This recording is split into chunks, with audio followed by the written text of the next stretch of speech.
Dear student कैसे हैं आप सभी। तो आज हम बात करेंगे बेटा वैद्युत क्षेत्र के बारे में। तो जनरली देखिए अभी हमने इससे जो प्रीवियस लेक्चर था उसमें हमने डिस्कस किया था। तो अब आज कूलम्ब्स लॉ और उससे अब आज हम बात करने वाले हैं वैद्युत क्षेत्र, यानी वैद्युत क्षेत्र क्या होता है। तो देखिए हमको यहाँ पर समझना है बेटा वैद्युत क्षेत्र समझने के लिए कि जैसे हम अगर इसको लैंग्वेज में लिखेंगे तो क्या लिखेंगे, किसी आवेश अथवा आवेश के समुदाय के चारों ओर का वह क्षेत्र जहां पर किसी अन्य आवेश को लाने पर एक बल का अनुभव करता है उसे हम क्या कहते हैं, वैद्युत क्षेत्र कहते हैं। जैसे जनरली अगर हम समझें तो हमने कूलाम का नियम पढ़ा है बेटा। कूलाम का नियम हमने पढ़ा है F = क्या होता है 1/4 पाई F∗0 और Q1 Q2/R²। तो सीधे सीधे इसका मतलब ये तो बेटा कांस्टेंट है, ये तो नियतांक है, इसकी वैल्यू में कोई चेंज नहीं हो सकता। अगर हमें फोर्स फाइंड करना है तो दो चार्ज होने चाहिए Q1 और Q2 और उनके बीच की दूरी। अगर ये सारी चीजें हमें यहाँ अवेलेबल हो जाएंगी, मिल जाएंगी, तो हम वैद्युत क्षेत्र की तीव्रता या वैद्युत क्षेत्र हम निकाल सकते हैं और उसके कारण इस पर हम क्या निकाल सकते हैं, बल निकाल सकते हैं। तो बात ये आ रही है कि सीधे सीधे इसका क्या मतलब हुआ कि अगर कहीं पर भी बल लगेगा तो कभी एक आवेश के कारण कभी बल पॉसिबल नहीं है, नहीं लगेगा ही नहीं। फिर हमें वैद्युत क्षेत्र या आवेश क्या होते हैं, आवेश एक प्रकार की ऊर्जा है जो हमें दिखाई नहीं देती। तो फिर हम पहचान कैसे करेंगे, तो हम क्या करते हैं वहाँ पर बेटा हमें वैद्युत क्षेत्र का इस्तेमाल करना पड़ेगा। सीधे सीधे हम समझ लें कि यहाँ पर हमारे पास कोई एक आवेश है या बहुत सारे आवेशेस हैं, बहुत सारे आवेश हैं जो यहाँ पर रखे हुए हैं। तो यहाँ पर हम क्या करें कि अन्य बाहर से कोई एक चार्ज लेके आए तो इसके पास लेके आएंगे। अगर सेम है तो रिपल करेगा और अपोजिट है तो क्या करेगा, अट्रैक्ट करेगा। यानी विपरीत प्रकार के हैं तो आकर्षित करेंगे और समान प्रकार के हैं तो प्रतिकर्षित करेंगे। तो हम क्या कह सकते हैं कि किसी आवेश अथवा आवेश के समुदाय के चारों ओर का वह क्षेत्र जहां पर किसी अन्य आवेश को लाने पर उस वह बल का अनुभव करता है, क्या कहलाता है, वैद्युत क्षेत्र कहलाता है। तो ये बात मैं समझता हूं कि आपको समझ में आ गया होगा कि वैद्युत क्षेत्र कैसे मालूम पड़ेगा। ये दिखता तो है नहीं, इसकी इलेक्ट्रिक लाइन ऑफ फोर्स हमें दिखती नहीं है, तो क्या करेंगे एक अदर चार्ज को इसके पास लेके आएंगे तो वहां पर उस फील्ड में आकर्षण अथवा प्रतिकर्षण का अनुभव करेगा, तो उसे हम क्या कहेंगे, वैद्युत क्षेत्र कहेंगे। तो चलिए आगे हम बात करते हैं इसमें बेटा फिर वैद्युत क्षेत्र की तीव्रता। मैं समझता हूं कि आपको वैद्युत क्षेत्र समझ में आ गया होगा। अब हम बात करें, अगला हमारा टॉपिक है वैद्युत क्षेत्र की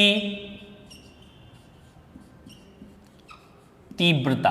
अगर हम बात करना चाहें तो यहां पर बात करेंगे बेटा वैद्युत क्षेत्र की तीव्रता, यानी इसे बोलते हैं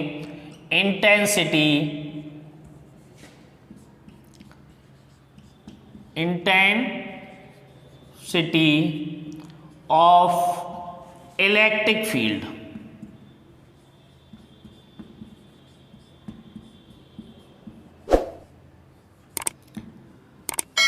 इसको समझते हैं वैद्युत क्षेत्र की तीव्रता। तो देखिए हम इसको समझें तो बेटा हम यहां पर इसे E से डिनोट करते हैं और E = लिखते हैं F/Q।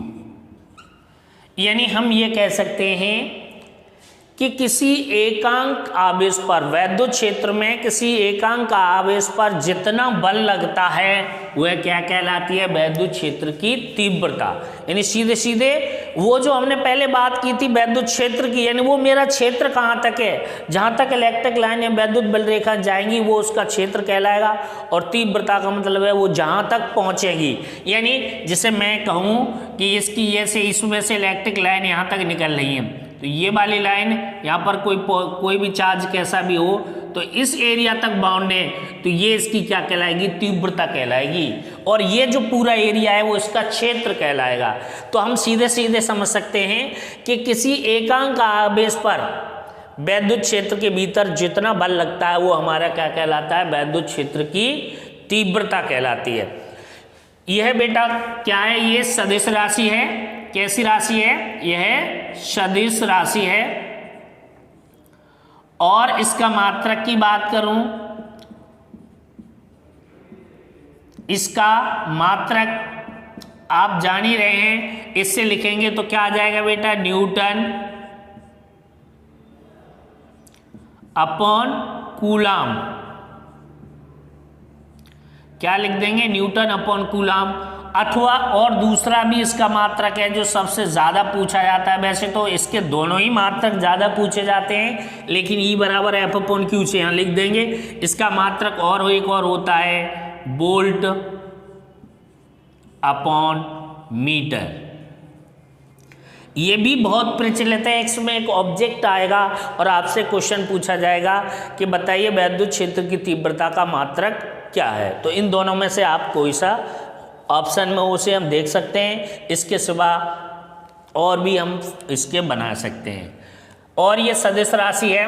तो बेटा यहाँ पर मेरे को सबसे पहले मेन हमारा पार्ट ये है कि जब ये सदिश होती है, कोई भी सदिश राशि होती है, तो उसकी दिशा निकालनी होती है।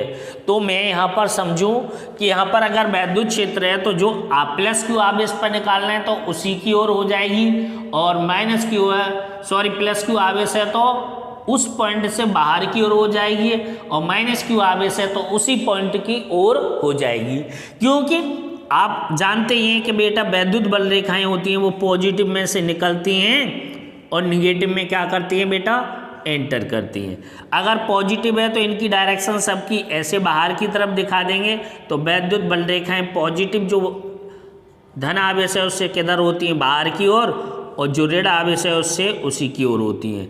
अगर यहाँ पर ऋण आवेश होता ऐसे करके तो इनकी दिशा बेटा क्या हो जाती? बदल जाती। यहाँ पर निगेटिव होता तो इसमें जो बल रेखाएं हैं सभी डायरेक्शन में, ऐसा नहीं कि बीच बीच में छोड़ रखी हैं वो दिखाने के लिए, लेकिन ऑल डायरेक्शन में, सभी डायरेक्शन में वैद्युत क्षेत्र की तीव्रता की बल रेखाएं निकलेंगी। ये नहीं है कि इधर नहीं आएंगी, इधर नहीं आएंगी। तो निगेटिव चार्ज है तो इसमें सब में एंट्री करेंगी बाहर से आकर के, और पॉजिटिव चार्ज जो है तो इसमें से सभी डायरेक्शन में क्या होगी? निकलेंगी।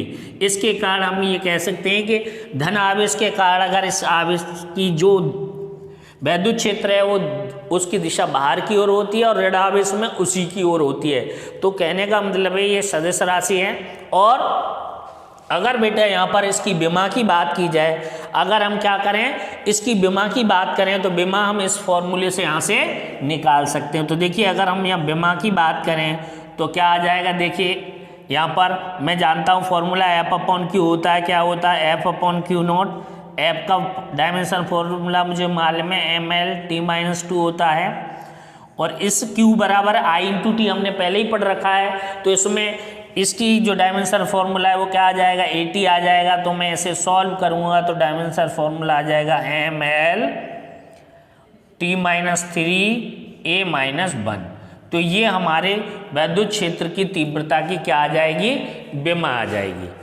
तो इस तरीके से हम यहाँ पर इसको समझ सकते हैं। अब मैं बात करूँ यहाँ पर कि यहाँ पर बहुत सारे चार्जेज हैं, तो अगर हम वहाँ पर अप्लाई करेंगे, अगर उस पॉइंट यानी ग्रुप ऑफ चार्जेज है, यानी बहुत सारे चार्जेज हैं, तो वहाँ पर हम अध्यारोपण के सिद्धांत से उस पर वैद्युत क्षेत्र की तीव्रता निकाल सकते हैं। जो अध्यारोपण का सिद्धांत था कि हमने देखा था कि बहुत सारे चार्जेज होते हैं, बहुत सारे आवेशेस होते हैं, तो उन पर वैद्युत क्षेत्र की तीव्रता निकालते हैं, तो हम उसको निकाल सकते हैं।